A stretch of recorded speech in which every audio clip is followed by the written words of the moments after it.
Alright, so we are just going to go over the 12 basic functions today, and it's not going to be anything fancy. We're just going to get to know them. Alright? Now, the first one here is the identity function. And they call this the identity function because whatever x is, that's what y is. This is basically the line, yes, y equals x, or x equals y. If x is 5, y is 5. It takes on its identity. Alright? Interesting facts. Yes, I have an interesting fact about all these things. The only function that acts on every real number by leaving it alone, which means I can make x any number, and I can get any number for y just by leaving it alone. Alright? There are some other functions that I can make that happen, but I got to do something to them to make that happen, but not this one. For the next basis for grade. Yes, yes. Alright, so this is the identity function. That's what I want you to write down. And then I want you to write down the example of it, which is f of x equals x, or y equals x. Alright?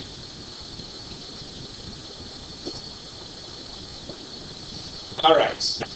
The next one, who knows what this is? Parabola. It's a parabola, and we get that from x squared, and that's what we call the squaring function. It's x squared, right? F of x equals x squared.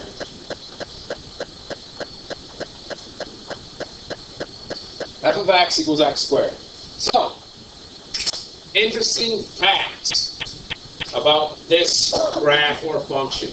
The graph of this function is called a parabola, which you guys should all know already. It has reflection properties that are useful in making flashlights and some satellites. Meaning, you guys have a flashlight, yeah, the quote. Yeah. And here's the bulb right there with a little coil thing in there. And as the light hits, it goes out. As the light hits, it goes out. And it's obviously caved out a little bit. So the farther you get away from the object, the bigger the circle is. Well, you want someone who knows what they're doing, especially if you're in the dark, in the wilderness, and you need a flashlight. Same thing with satellites. Satellites for any sort of transmission, including cell phones, television, whatever. It's a squaring function. This one, the next basic function, it's the cubing function. That is f of x equals x cubed. Alright? The origin is the point of reflection here. For the graph, since the curve changes curvature, that's the origin. Right? Right here. It's curved like it's curving up, like it's a parabola curving up, but then right here it switches to a parabola curving down. That's the change of curvature. The question, remember how we did odd functions and even functions? What is this? Odd. No, it's either odd or even. It's odd. How come it's odd? Because it's a cube. It reflects, well, the exponent too, but it reflects about the origin. Okay? So, is this one, our squaring function, is that even or odd? Even. That's even because it reflects over the y-axis. Very good. All right. Next one. That is the reciprocal function. That is f of x equals 1 over x. And we call it reciprocal because if I have y equals x, well, that's the same thing as x over 1, right? Mm-hmm. The reciprocal of fractions is flipping the numerator and denominator, correct? So that'll be 1 over x. That's the reciprocal, and that's what we call the reciprocal function. Interesting fact, this curve, just like for the parabola, for x squared, it's a parabola. Here it's called a hyperbola. It's a hyperbola. And this also has reflection properties that are used in satellite dishes. Your cell phones. That's how you get signals. If there was someone who could not make a proper satellite dish for Verizon or AT&T, whoever you have, and they made it like this, all banged out, then your signal would be horrendous. Okay?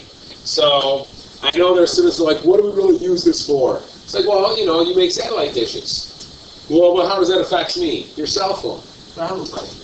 Before your question. Then they say, well, I'm not going to do that. Well, yeah, that's fine. You get a job that pays you maybe 30 grand a year. Well, the guy that's good at this, that makes satellites, makes 300 grand a year. Yeah, big difference. So, all right. So the next function. Does anyone know what this one is? I don't know if you will or not. Close, close. Not really a half, it's a fraction. It is the square root. It is the square root function. All right? The square root function. And that is y, or f of x, equals the square root of x. And this is actually, I mean, it's not cool, but it's just neat to do. Interesting fact here. If you put any positive number in your calculator, and you take the square root of it, then you take the square root of that answer, then the square root of that answer, and keep on doing that, eventually, you'll always get 1. It'll be 1.000001, whatever, and the calculator will round that off, but it'll always eventually get to 1. Kind of cool. So, if you want to waste your own time doing that later outside of school, go nuts. All right? The next one. I don't think you'll get this one, but that is an exponential function. All right? This is where your variable is the exponent. Yeah, so I could have had f of x equals 3 raised to the power of x. I could have had 2 raised to the power of x. But e is a number, just like pi is. It's irrational. All right? E to the x. Interesting fact about that. The number e is irrational, like I said, just like pi, and it shows up in a variety of applications. The symbols e and pi were both brought into popular use by the great Swiss mathematician. Anyone know how to say this name? Leonard Lear. Yeah, it's not Leon Hard, it is Leonard, because he's Swiss. That's how you say Leonard in Swiss. And how do you say this name? Euler. You were close to it's actually Euler. I guess it's a Swiss pronunciation. Leonard Euler. When I've gotten to calculus, especially differential equations, there's an Euler method to solve things. Like there's a procedure you use that he came up with to do things. It's crazy. But, you know, those Swiss, good chocolate, pretty good watches. They have the same stuff. Yeah. All right. This one. You will not get this one just by looking at it. I mean, maybe, but this is more as what we're learning. Of course. This is the natural log function. Now, when you write this down, this is not 1n to the x. This is actually ln to the x. ln stands for natural log. There's a button on your calculator that has ln on it. It's for the natural log. Okay? It shouldn't be. You would think so, because log's log. I don't know why they switched that. I don't know why they did. Natural log should be, maybe it's a log in the natural variety. That's why they did ln. Who knows? But I get that question every year, and I still don't know. So, this graph increases very slowly, which means there might be an asymptote here, so it never actually touches the y-axis, because there might be an asymptote at x equals 0. But there isn't an asymptote on top. That will keep on rising forever very slowly. In fact, and this is the cool part here, if you were to do the x and y axis in the same unit, let's call it an inch. So this would be 1 inch, this would be 2 inches, this would be 3 inches. And the y was the same thing, 1 inch, 2 inch, 3 inch. In order for this to go up to 1 foot, which is 12 inches, you would have to travel more than 2.5 miles sideways trying to go up a foot. That's how slowly it raises. Yeah, what is this one? It's the sine curve. Thank you very much. This is the sine curve. This is the sine curve. F of x equals sine of x. This function and the sinus cavities in your head. And I hear you guys talk about it all the time when the weather's changed. My sinuses. My sinuses are Please, I hear it all the time. Okay? They come from the same name and the same roots. There was a Latin word for bay, not B-A-E. B-A-Y, bay, like a body of water. What's your wife ever did? She call her gay? Probably not there. All right, so this is due to the 12th century mistake made by Robert of Chester, who translated an Arabic manuscript incorrectly. And you know what? He already made a mistake. It was already out there. They're like, God, we'll just keep it. Sine. Good. A few more and we're almost done. A few more and we're almost done. This is cosine. We just did sine. That is cosine.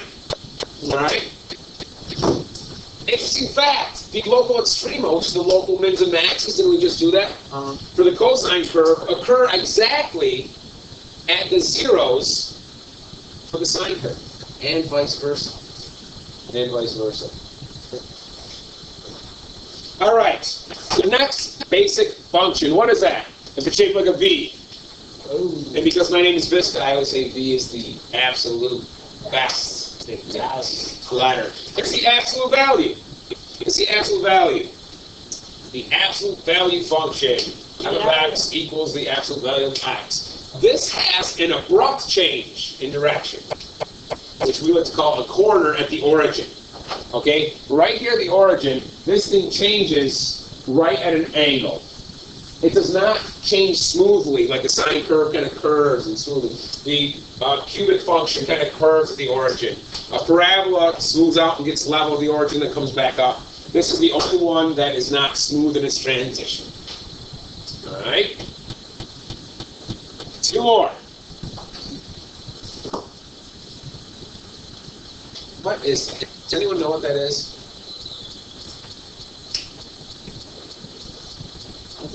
What's it look like? Stairs. Stairs, and stairs are made up of what? Individual steps. So guess what? It's a it's the step function right here, but they sometimes call it the greatest integer function. You know why they call it greatest integer? For two reasons. One, you need to use the integer function in your calculator. There's actually an option to put an int in there. And if I pick a number in between two integers, pick a value, it will go up to the next integer. So if I pick the number 2.5 right here, that is right here. That will have a value of 2, but it goes up to 3. There is no decimal in between on the y's. It's either a value of 2, a value of 3, a value of 4, just goes right up. Okay, there's no on the y, you'll never get a decimal for the y. That's cool. Yeah. The last one? The last one. There's no way you guys will get this one. This is called the logistics function. The logistics function. That is f of x equals 1 over 1 plus e to the negative x. There are two horizontal asymptotes. Okay? Two horizontal asymptotes. One is the actual x-axis. The x equals 0. That's the first asymptote. And the next one, where's the mistake? Who got the candy? Who can tell me what the mistake is right there? Y. It's y, well, y equals 1 is right here. So who can tell me where the mistake is? Y is supposed to be y equals 0. Y, it's supposed to be y equals 0. Y equals 0. So there are two horizontal asymptotes. I say the y equals 1. You said the y equals 1, but you read it. The mistake is with the 0 one. I said y equals 1. Okay, you got it. Y equals 1 was a correct statement. There was no mistake there. The mistake that I wrote on the board was right there. Let's check to see who will catch it. All right? So there's two horizontal asymptotes. And it's at 1 and 0. And this function provides a model for many applications in biology, people who just go into some science fields, and business. Because between 0 and 1 is between 0 and 100%. Right? Decimals represent percents. 0.90 is 90%, whatever. So this really gives businesses a model, an idea for decision making and growth and whatever. It's actually pretty cool. All right? And those are the 12 basic functions. We are not going to have any homework on them, but when you guys come back to school after the long weekend, I'm going to give you a classwork sheet that is going to be based on these notes. You need to bring these notes back to do that classwork sheet. All right? Sit.